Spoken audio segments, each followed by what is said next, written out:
السلام علیکم۔ حضرت محمد صلی اللہ علیہ وآلہ وسلم کا فرمان مبارک ہے کہ وہ شخص جنت میں داخل نہیں ہو سکتا جو قطع تعلقی کرے۔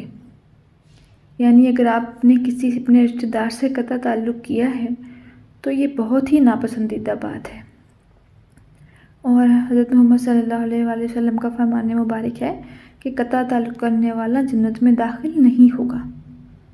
تو یہ کتنی بڑی بات ہے، لیکن ہمارے ہاں تو یہ ایک عام بات ہے۔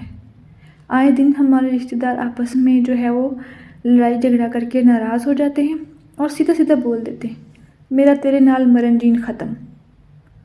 اللہ کے بندو، اللہ سے ڈرو، یہ کتنی بڑی بات ہے۔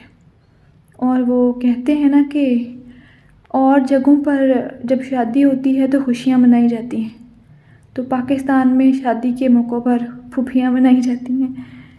یہ تو ایک مزاح تھا، لیکن چونکہ اب رمضان ہے اور ہر عبادت کا 70 گنا زیادہ ثواب ملتا ہے، تو اگر آپ کے کوئی رشتہ دار آپ سے ناراض ہیں اور قطع تعلقی کر چکے ہیں یا آپ کسی سے کر چکے ہیں تو ان کو منا لیجئے، اور اگر آپ کی غلطی نہیں بھی ہے پھر بھی منا لیجئے، کیونکہ آپ نے تو یہ سب اللہ تعالیٰ کی خوشی کے لیے، اللہ تعالیٰ کی رضا کے لیے کرنا ہے، ثواب کی نیت سے کرنا ہے۔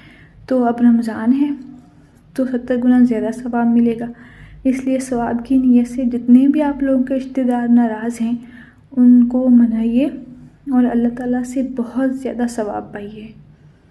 جزاک اللہ۔